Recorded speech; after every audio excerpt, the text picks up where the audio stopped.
Сега обаче ще си говорим за фотография. Голяма изложба на фотографии от последните 20 години. Фотографии между 1992 и 2013 се открива днес в Софийска градска художествена галерия. Изложбата е на прекрасния български фотограф Мисирков Богданов. В момента при нас е 50% от това фотографско тяло. Георги Мисирков, Борис Мисирков, а Георги Богданов пък е в Софийска градска художествена галерия. След малко ще го включим и него. Грешката Георги Богданов, Георги Мисирков и Борис Мисирков, Георги Мисирков е вярна, защото те в тази изложба всъщност има такива техни фотографии, които те смесват двата телесни образа в едно фотографско изображение. Така че границата се размива през годините между двамата. Те се познават и разбира се с техните документални филми. Георги Пеперодите, Проблема с комарите и други истории. Момчето, което беше цар. Филми, които сме снимали като оператори. Да, те са оператори, визуални артисти. Разбира се, сега сме ги поканали в качеството на фотографии. При нас е и куратора на тази изложба, Валтер Зайдел.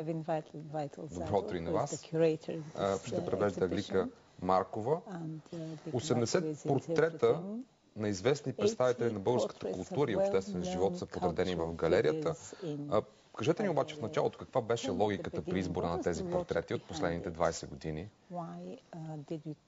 Всичко почна с една тиха наша лична мечта с Георги да извадим на бял свят всичките тези портрети, които през годините са трупали в нашия архив, но никога не са били част от някакъв проект, който да е изложбен. И затова почнахме, всъщност това се оказа както целият материал е наличен и е заснет, се оказа най-дългият и тежък фотографски проект, който сме правили някога. И когато се озовахме сред няколко хиляди кадра от нашите архиви, в които абсолютно потънахме, се обърнахме за помощ от приятел и помолихме Валтер Зайдел, който има огромен опит в куриране на изложби на съвременно изкуство в Виена, да ни помогне с това да стане една истинска изложба. Тоест, доколкото разбирам, изборът на куратора е по-скоро от гледна точка на стойността на тези изображения като фотографии. Така ли е, или греша? Защото повечето личности на тези снимки вероятно не са познати за вас. Да. Накратко ще кажа, нашата позиция, че изпитвахме огромна нужда от човек, който да гледа тези изображения с безпристрастно око и да ги гледа просто като фотографии, изчистен абсолютно от някакъв респект или сантимент или... Да, нека да чуем сега и Валтер Зайдел. Как всъщност направихте подбора, как се справихте с този мащабен архив?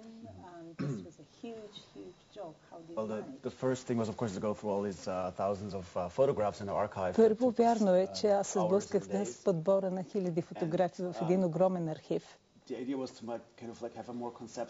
И реших, че ще приема един по-концептуален подход, заедно с, разбира се, помощта и одобрението на Георги и Борис.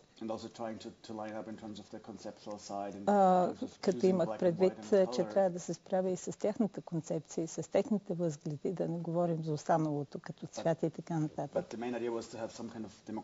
Освен това ми беше необходимо да поема един своего рода демократичен подход при подбора на тези фотографии. Знаех, че това са портрети на хора от различни степени на иерархията и реших, че няма да се съобразявам с това.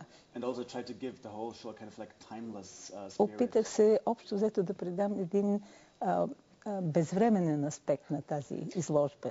Много спокойно разказвате за този процес. Запазихте ли обаче това спокойствие, когато за първи път се сблъскахте с архива? Какво си помислихте тогава?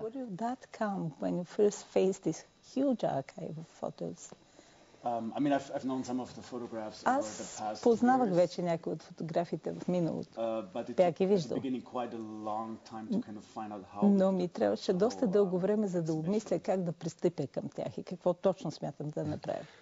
Появи ли се колебания? Did you have any hesitations?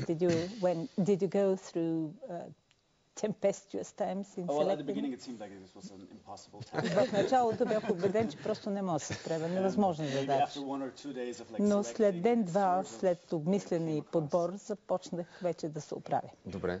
Какви фотографии са това, What всъщност? kind of photos are they?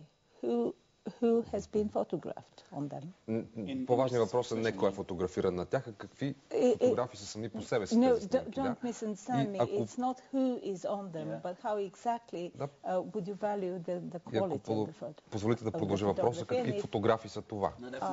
If you would like to sort of express your appreciation of the photographers. Definitely like the photographic Определено- gestures and the work is definitely in line with what's going on internationally. Like the work in the past. Определено това бяха Same фотографии, I would say, които because both of them use се very much still the съсредоточаваха analog върху big format technique that's стила. used Те by използваха големият, и двамата са използвали големия формат, non-American такава photographers, I would техника. say. And so it's really И in бих line with what казал, you see international, like in the че work of Elie същото Leibovitz, можете for да видите. example, Това е едно similar, международно измерение, защото можете да видите studio същия portraiture подход, and, същия like, начин. giving Студии the на people the freedom to фотография express на themselves международно in равнище. like performative mode or moment while taking Това the е portraits. един начин на работа, който е международно признат. Да, Издигнат се направих нависоко. паралел с Ани Лейбовиц. Окей, нека да кажем, че всъщност това са портрети на хора от вашето поколение, на вашата среда. Борис, съвременни български актьори, режисьори, оператори, фотографи, писатели, продуценти, музиканти. Да кажем някои от тях. Явор Гърдев, Мартичка Божилова, Георги Тенев, Камен Донев, Койна Русева, Снежина Петрова, Деян Донков, Нина Николина, Иван Лечев, Денис Ризов, Андрей Баташов, Стефан Вълдоларев, Марио Скуркински, Христо Мутавчиев. Какъв портрет на културната общност през последните 20 години показва тази изложба? За нас беше важно да... Не искахме да правим такава селебрити изложба, в която да има само красиво усмихнати известни личности.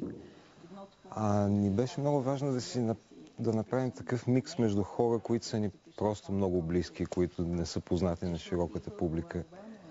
Хора от културната сцена, които са познати тук там с примес на някой политик или обществена фигура, за да направим такъв, наистина като общ групов портрет на хората, които реално за последните 20 години са направили тази държава такава, която е. Общо взето хората, които са останали тук. Хората, които надграждат. Надграждат, рушат.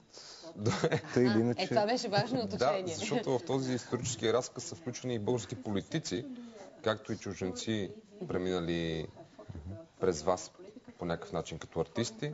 Антонина Стоянова, Симеон Сакско-Бургоцки, Сергей Станишев или пък от друга страна Теренс Трен Дарби, Хавиер Марискал, дизайнера, Исей Мияке, Дейвид Карсън. Кои от тези срещи са знакови за вас като артисти? Всяка от тях нещо ни е дала и ни е направила малко може би умни, мъдри. Например, срещата с Исей Мияке беше прекрасна, защото това беше 1997 година в Италия, когато ние бяхме просто студенти. И в един момент просто го помолихме след лекцията, която той изнесе в училището, където учихме, го помолихме за кратка фотосесия. И се оказа, че той с такава лекота почна да си играе и да си пъха за качалки в ризата и да се дига сам като Берон Мюнхаузен. Че за нас беше абсолютно велико да разберем как можеш да си играеш винаги, по всяко време и с всякакви хора. Важното е да изпитваш удоволствие от цялата работа. Добре, ако искате сега да се поиграем и с времето и пространството и с нашите камери и да отидем до Софийска градска галерия, където ни чака Весела и Георги Богданов, предполагаме с вас. Добро утро! Добро утро, точно така.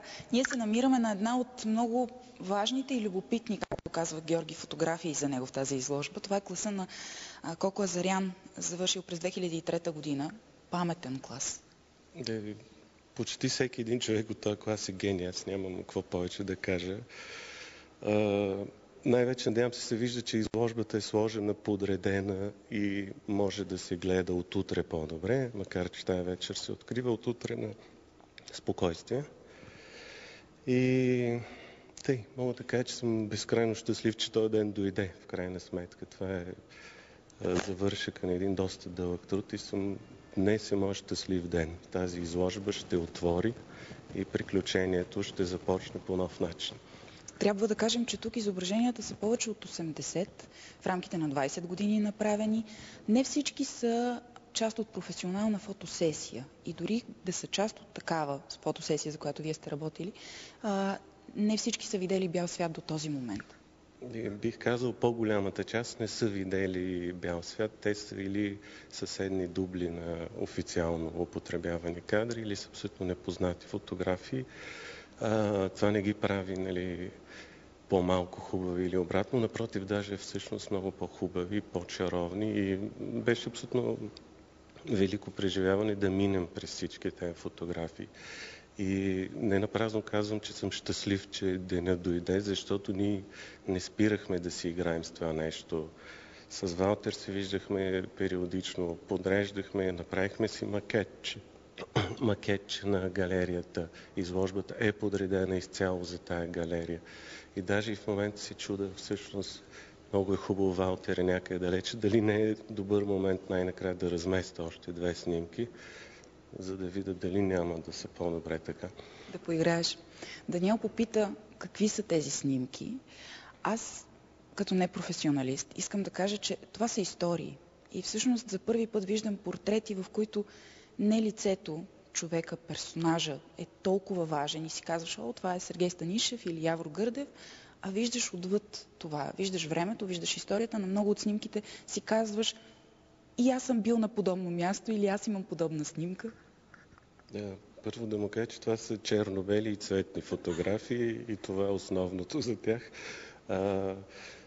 Аз също виждам една история, даже виждам и спомен. Но също така виждам едни хора, повечето от които според мен и до сега упорстват да са тук в България и да си играем и на 20 години преход и да си играем да правим тая държава, която може би на нас ни харесва. Защото като дойде демокрацията, ние бяхме на около 20 години в общи линии и започнахме да мечтаем някакви неща и продължаваме да си мечтаем. И тези хора по тези стени са части от нашите мечти. Ние, може би, част от техните. И така. Имахте един много хубав проект преди години по следите на светлото бъдеще. Още ли вървите натам? Ние само натам. Последите на красивото, последите на светлото бъдеще, занимава на красивото и хубавото в живота. Весела? И накрая, може би, трябва да уточнение, че на една от стените има една заигравка. Георги и Борис влизат в кожата на другия, така че може би грешката с името в началото Дани не е случайна. Сирков и Богданов са едно цяло наистина. И са хора, които променят нещата в България. Аз исках, благодаря ти, Веси, само един въпрос имам кратък. Дали е готов каталога към изложбата? Може би трябваше да го покажем, ако е в ръцете на Георги.